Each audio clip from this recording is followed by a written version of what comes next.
चलिए आज हम लोग जानते हैं, बहुत ही हॉट टॉपिक है। हॉट टॉपिक है क्योंकि इस पे अभी देख रहे होंगे बहुत बहुत कॉन्फ्लिक्ट चल रहा है समाज में कि ये बिल आना चाहिए कि नहीं, जो इम्प्लीमेंट हुआ है ये सही हुआ है कि नहीं। हाँ, तो बहुत कॉन्फ्लिक्ट है, बहुत लोग इसके लिए इस्तीफा दे रहे हैं, बहुत लोग इसके लिए विरोध भी कर रहे हैं, बहुत सारे यूनिवर्सिटी में भी। तो आइए इस बिल को आज अच्छे से समझने का कोशिश करेंगे। इस बिल का नाम क्या है? हाँ, यूजीसी समता नियम 2026। हाँ, इसी को लेकर क्या है, बहुत ही ज्यादा कॉन्फ्लिक्ट क्रिएट किया गया है समाज में। हाँ, कि ये क्या है, इससे क्या हानि है, क्या हाँ क्या लाभ है। तो इस आज हम लोग सारा पहलू को समझने का कोशिश करेंगे, लेकिन ज्ञान के पर्सपेक्टिव से कि इसमें क्या कमी है, क्या सुविधाएं मिलेंगी, सब कुछ देखेंगे। ठीक है, चलिए आप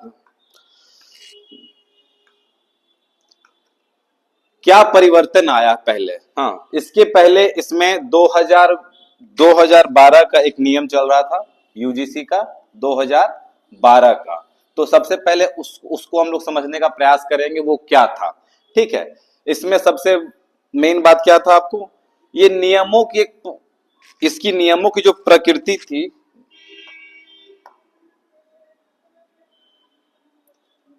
हाँ, इसके नियमों की जो प्रकृति थी पहले 2012 वाला, ये क्या था आपको, सलाहकारी था।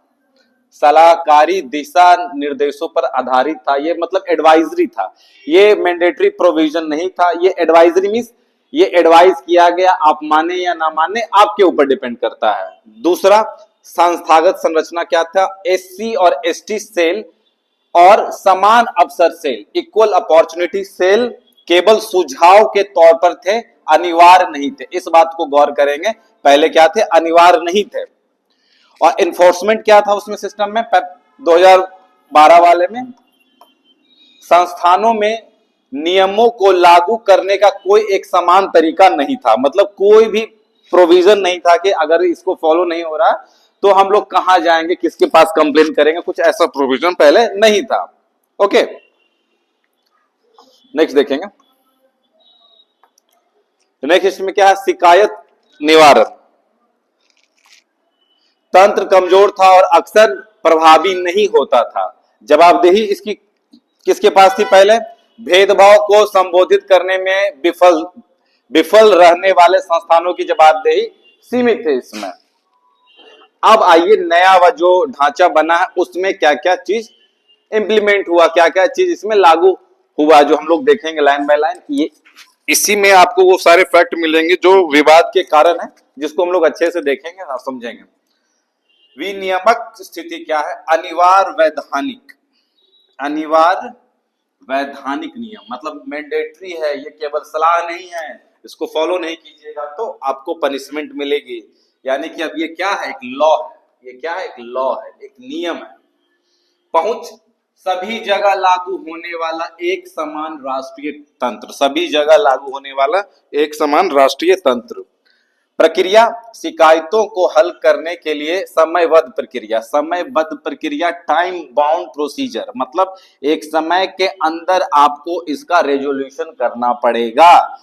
परिणाम, नियमों का पालन ना करने पर स्पष्ट दंड और जुर्माना। ये दंड और जुर्माना किसको हो लगेगा, यूनिवर्सिटी को लगेगा। ये बात याद रखिएगा, ये दंड और जुर्माना किसको लगेगा, यूनिवर्सिटी को लगेगा। अगर यूनिवर्सिटी इसको फॉलो नहीं करती है तो ये दंड और जुर्माना किसको, यूनिवर्सिटी के लिए है। ठीक है, मुख्य परिवर्तन क्या हुआ है जो हम लोग देखेंगे। एक सलाहकारी और बिखरी हुई व्यवस्था से एक अनिवार्य और लागू करने योग्य समता व्यवस्था की ओर। ठीक है, नए समता नियमों के मुख्य प्रावधान क्या है, प्रत्येक उच्च संस्थान, प्रत्येक जो हायर एजुकेशन इंस्टीट्यूट है को निम्नलिखित की स्थापना करनी होगी। मतलब अब जितने भी यूनिवर्सिटी हैं उसको ये चारों संस्थान की अपना स्थापना करनी पड़ेगी अपने यूनिवर्सिटी के अंतर्गत, चाहे वो सेंट्रल यूनिवर्सिटी हो या स्टेट यूनिवर्सिटी हो या डीम्ड यूनिवर्सिटी हो। डीम्ड यूनिवर्सिटी कहने का मतलब क्या हो, सेमी गवर्नमेंट हो, यानी कि गवर्नमेंट की उसमें हर गवर्नमेंट की उसमें हिस्सेदारी हो। चलिए, पहला क्या है? समान अवसर केंद्र, इक्वल अपॉर्चुनिटी सेंटर, वंचित छात्रों के कल्याण के लिए समर्पित स्थान, वंचित छात्रों के कल्याण के लिए समर्पित स्थान की स्थापना करना पड़ेगा। दूसरा क्या है? समता समिति, नीतियों और उनके कार्यान्वयन की निगरानी के लिए। तीसरा क्या है? संस्थागत लोकपाल यानी ओम्बड्स पर्सन की स्थापना, अपील सुनने के लिए एक स्वतंत्र अधिकारी। और याद रखिएगा, ये जो स्वतंत्र अधिकारी है ये कहां से रहेंगे? ये यूनिवर्सिटी के नहीं होंगे, ये यूनिवर्सिटी के बाहर के व्यक्ति होंगे जिनको बैठाया जाएगा ताकि निष्पक्ष रूप से जांच हो सके। ये मैंडेटरी प्रोविजन है। संस्थागत लोकपाल जो होगा इसमें यूनिवर्सिटी के लोग नहीं रहेंगे, ये बाहर के लोग इसमें बैठेंगे। तीसरा देखिए, इक्विटी हेल्पलाइन और ऑनलाइन पोर्टल आसान रिपोर्टिंग के लिए, ताकि कभी कुछ को अगर यूनिवर्सिटी में गलती हो, हाँ, तो हेल्पलाइन नंबर होना चाहिए और ऑनलाइन शिकायत को दर्ज करने के लिए ऑनलाइन पोर्टल भी होना चाहिए। ठीक है, चलिए नेक्स्ट देखते हैं। प्रायोजकता और परिवर्तन शक्ति, यह किस पर लागू होगी? तो पहले आपको बता ही चुके हैं, ये लागू किस पे होगा? सेंट्रल यूनिवर्सिटी पे लागू होगा। साथ ही साथ किस पे लागू होगा? ये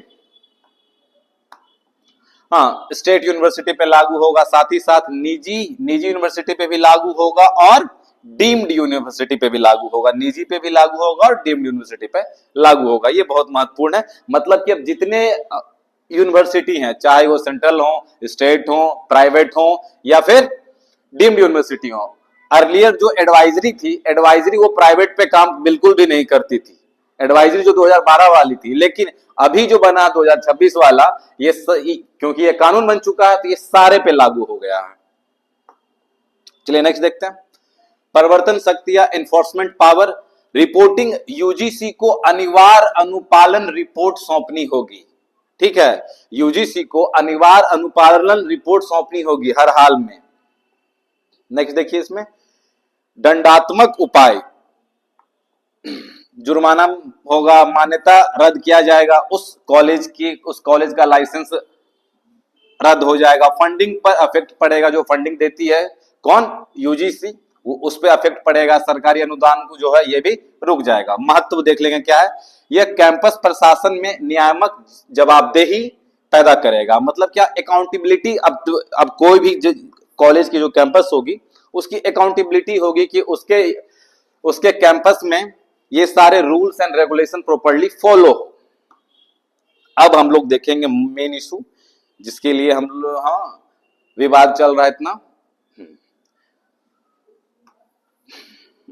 ये मेन इशू बहुत इंपॉर्टेंट है, इसी को लेकर विवाद है। ठीक है, विनियम क्या कहता है? परिभाषा जो है, जाति आधारित भेदभाव। मतलब क्या है? जाति आधारित भेदभाव को केवल एससी, एसटी और ओबीसी समुदाय के संबंध में परिभाषित किया गया। मतलब एससी, एसटी और ओबीसी, मतलब इन लोगों के साथ ही कुछ जो ये एक्ट को, जो ये लॉ को बनाया गया है, इस परिभाषा में सिर्फ रखा गया है 3 कैटेगरी को, एससी को, एसटी को और ओबीसी को रखा गया है। ओके, ये अपने परिभाषा में, यानी कि इसमें अलग किसको किया गया है? समान श्रेणी को, यानी कि जनरल कैटेगरी या अनरिजर्व को इसमें से अलग किया गया है। ठीक है, तो जाति आधारित उत्पीड़न का सामना करने वाले गैर आरक्षित व्यक्ति को इसमें नहीं रखा गया है। यही इसमें विवाद की बात है। ठीक है, और इसमें देखिए क्या क्या नुकसान हो सकता है जो आगे हम लोग देखेंगे।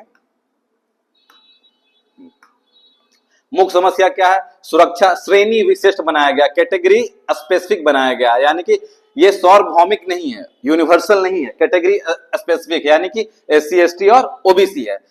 ठीक है, आप देखते होंगे इन जनरल भी क्या होता है कि अभी भी आप किसी भी ये नियम बने या ना बने, ऑलरेडी इससे पहले ये समस्याएं ऑलरेडी इसमें चल रही थी। सारे यूनिवर्सिटी में ये समस्याएं चल रही हैं, एससी, एसटी और ओबीसी और जनरल, ये समस्याएं ऑलरेडी पहले से चल रही हैं। ठीक है, और ये नियम आने के बाद ये समस्या और क्या हो जाएंगी? जटिल हो जाएंगी। अभी भी आप यूनिवर्सिटी में देखते होंगे तो एससी का अलग है, हॉस्टल है, ग्रुप अलग है, एसटी का अलग है, ओबीसी का अलग है, जनरल का अलग है। तो ये बनने से ये क्या हो जाएगी? और जटिल हो जाएगी। This is my point of view.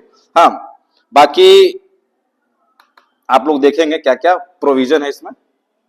सुरक्षा जो आप देख लिए हम लोग। केंद्रीय मुद्दा क्या है? क्या भेदभाव विरोधी कानून न्याय प्रदान कर सकता है यदि वह विशिष्ट समूहों को बाहर रखता है?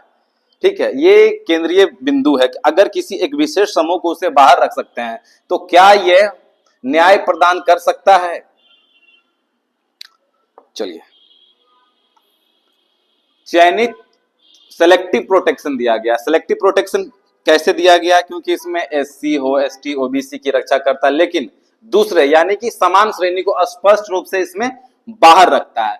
तो ये मेन विवाद का बात यही है कि इसमें क्या किया, इसके डेफिनेशन में ही, इसको परिभाषित करने में ही थोड़ा सा फॉल्ट हो गया। फॉल्ट क्या हो गया? इसमें आप कास्ट को, कैटेगरी को आप डिफाइन कर दिए हैं कि इन कैटेगरी के साथ ऐसा हुआ तो, समझ रहे हैं? दैट्स व्हाई ये किसको जनरेट कर सकता है इन फ्यूचर?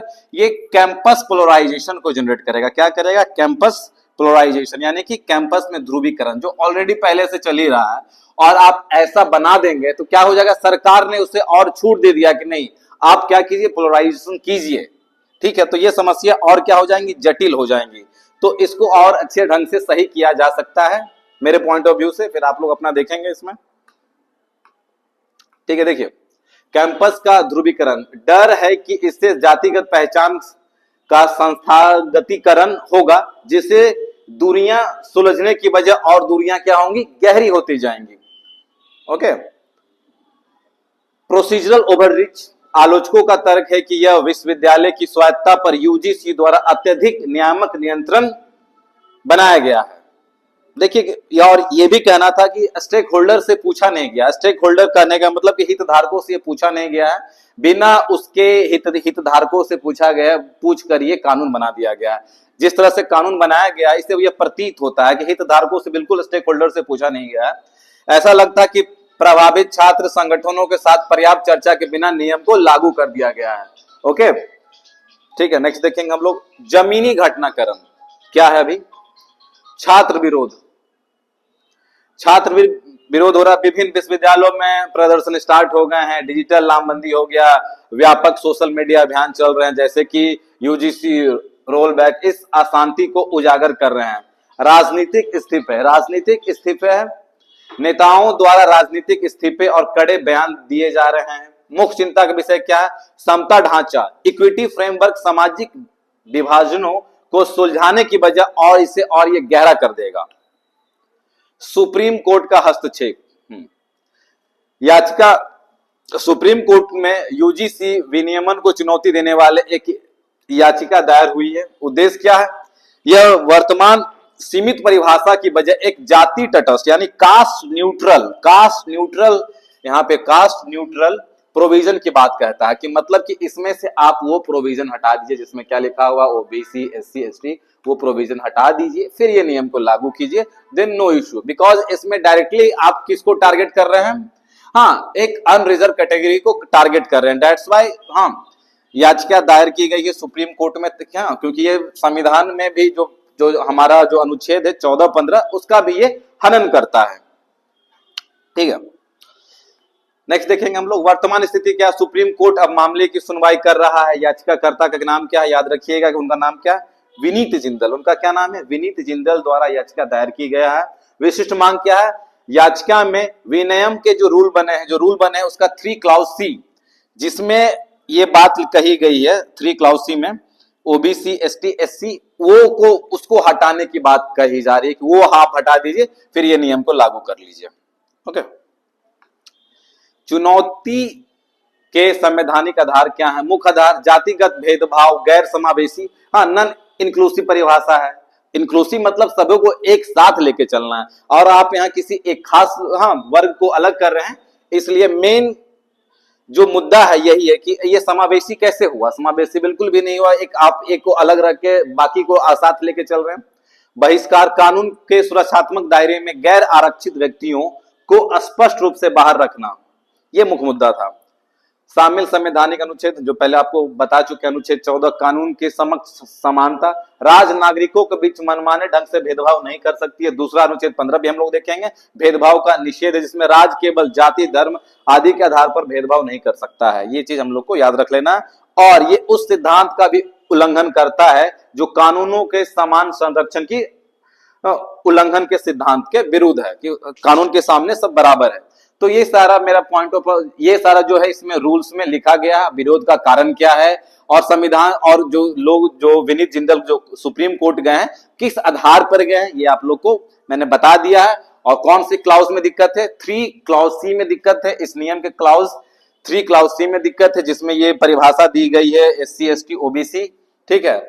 तो बाकी यही नियम है। तो अभी इस पर बहुत सा कॉन्फ्लिक्ट है, मार्केट में चल रहा है कि इसको, हाँ, ये लागू होगा तो क्या होगा, परेशानी होंगी नो डाउट, क्योंकि आप देखते ही होंगे अभी भी अब बहुत से छुपा हुआ नहीं है, ऑलरेडी पोलराइजेशन है ये सारे यूनिवर्सिटी में, चाहे वो सेंट्रल यूनिवर्सिटी हो, चाहे वो स्टेट यूनिवर्सिटी हो, हाँ, या प्राइवेट यूनिवर्सिटी हो, तो ऑलरेडी पोलराइजेशन है, पर वो दिखता नहीं है। लेकिन अगर आप ऐसा नियम ला देंगे तो ये स्पष्ट रूप से आपको पोलराइजेशन देखने को मिलेगा कि ये SC ST OBC जनरल आपको डायरेक्टली मिलेगा, ठीक है।